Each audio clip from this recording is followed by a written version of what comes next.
everybody. Dr. Rick Wallace dropping in on you. I don't even know where to start right now. We have so many things going on. I'm not one to sit up and move on the sensationalism and jump on something just because it's trending. I really want to hit substance. I want to hit things that if we actually engage them, we can experience change.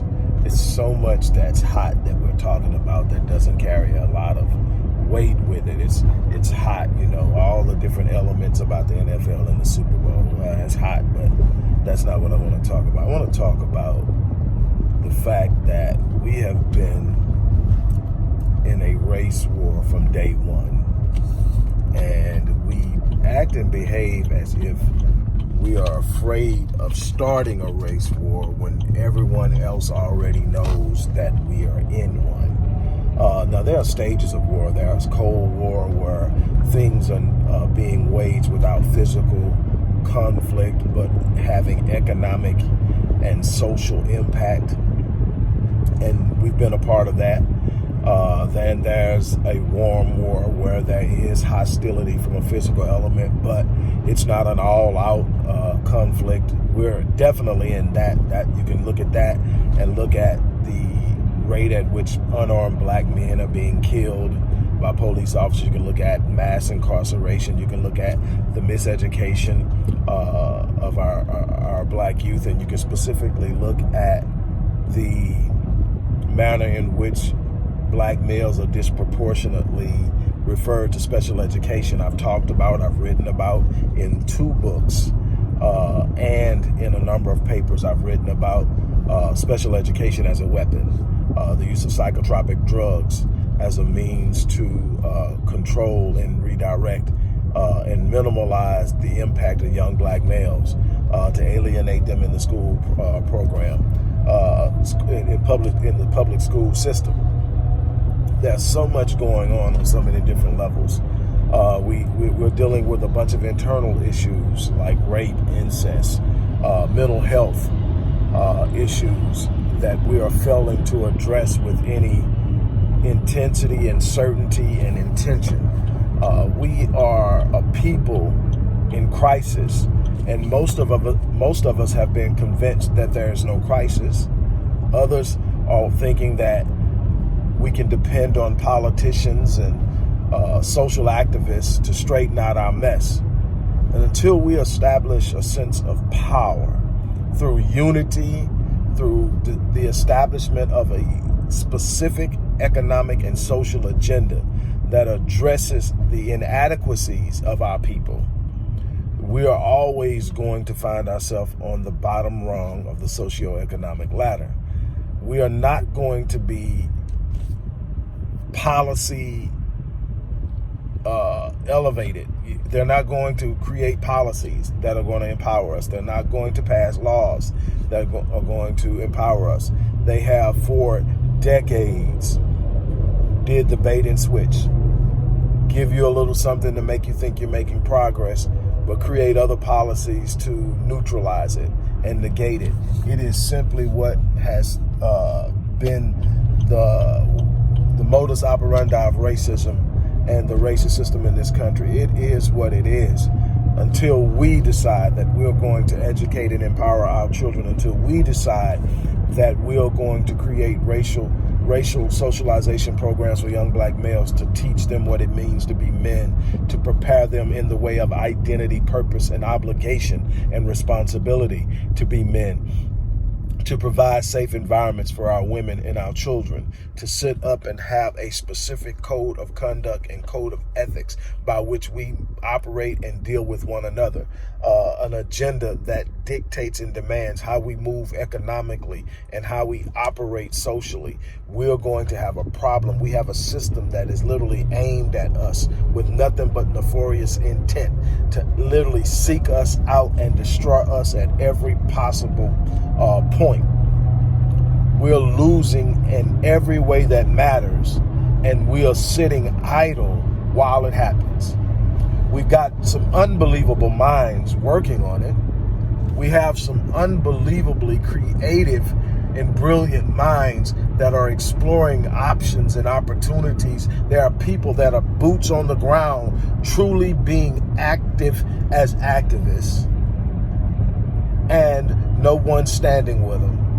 You got a bunch of people with platforms, and they have no problems getting subscribers, but talk about getting support, and that's a different thing. See, there's a difference between subscriptions and subscribing to something and supporting something. Subscribing says, I want to be aware of what's going on here. Subscribing says, I want to get some, I want to get and be linked to what's happening. I want to see what's happening. I want to hear it. I want to see it, and all of that. But supporting something says, tell me how I can help you. Supporting something says, I'm going to come down when you go down, and I'm going to stand beside you, and we're going to serve these dinners. I'm going to stand beside you, and we're going to hand out these clothes. I'm going to stand beside you, and we're going to mentor these young boys. I'm going to stand beside you, and we're going to uplift and encourage these young girls. Support means, look, I can't come stand with you, but I'm going to back you. I'm going to back this program, that program, whatever you got going on over there in Brooklyn. I'm going to do whatever you got going on in Georgia, whatever, in Snellville, Georgia, whatever you got going on up in Dallas, Texas, Houston, Texas, San Antonio, Texas, whatever you got going on in Shreveport, Louisiana, Baton Rouge, Louisiana, New Orleans, whatever you got going on, whoever's doing whatever. If you really truly support them, you behind them. You're seeing the sacrifices they're making, and you're making up in your mind that you're going to make a sacrifice alongside of them. It may not be the same sacrifice. You may not have the time to give, but you may have the money. You may not have the money to give, but you got the time. You may not have money or time, but you may know somebody. This is how we got to get together. We've got to create a network of systems that are meant to plug the holes that are hemorrhaging and costing us so much across the board. We can't consistently think that a white educational process and system is going to empower black children. We got to stop that. We're going to have to come up with alternatives to the public education system if we truly want to empower our kids, because first of all, education is far more than the obtainment of academic skills.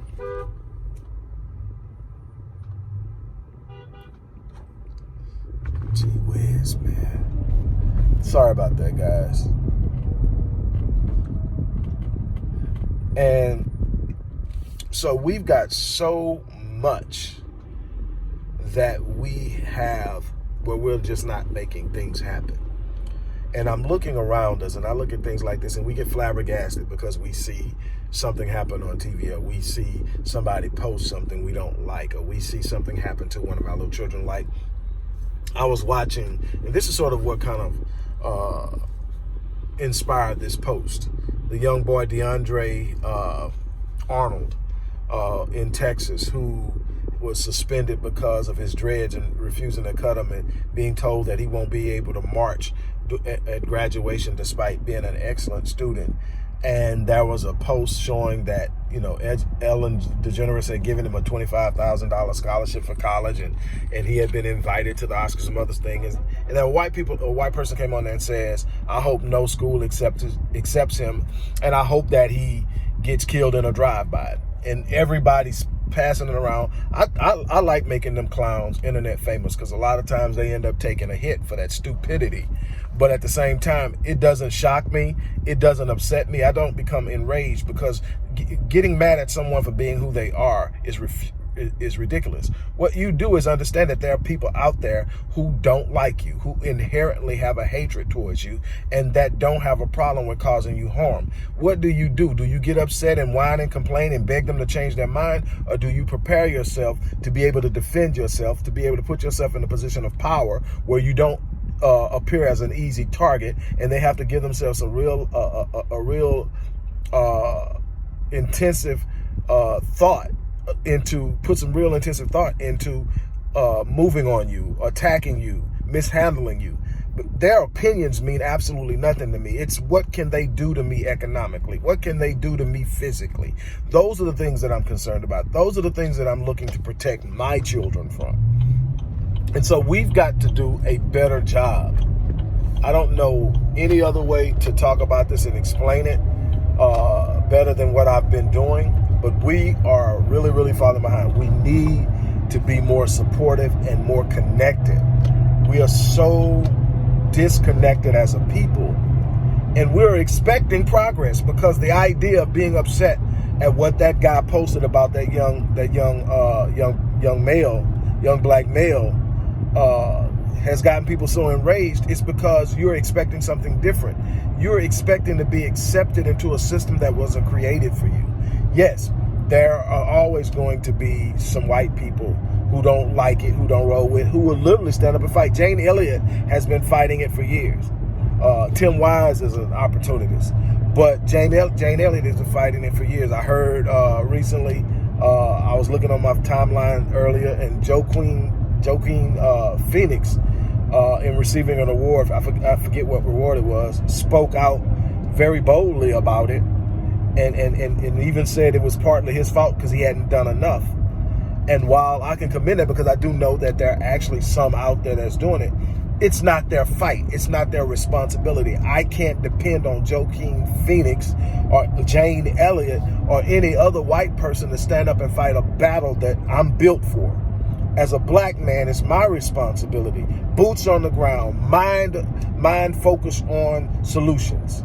And that's what I've been trying to give you in the books. It's not just talking about the ills, it's talking about the healing. It's talking about the solutions. It's talking about steps that if we take these steps, we can do some unbelievable things. But we've got to take steps. We can't sit and look around and keep pointing fingers. Pointing fingers doesn't change things. Pointing fingers doesn't create jobs. Pointing fingers doesn't empower our children to move out into the world and find their space. Pointing fingers is not going to close the wealth gap.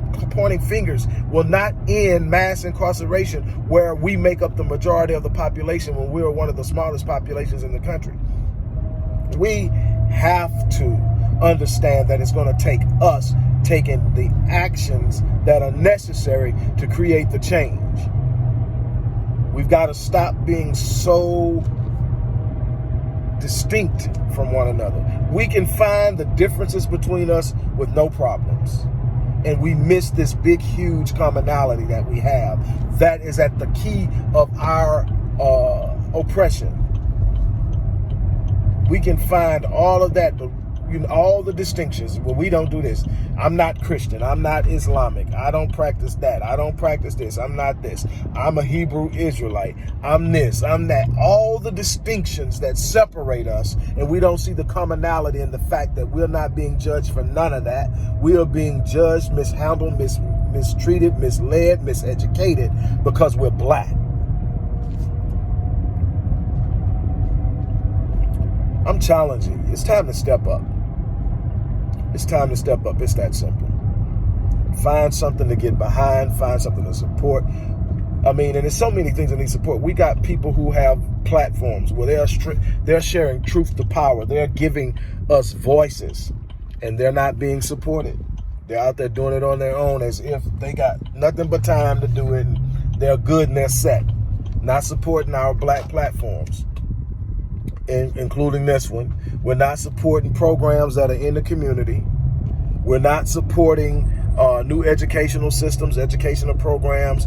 We're not coming together and unified and helping to reach out to the more disenfranchised of our people. We like to live under the illusion that we're doing pretty good for ourselves.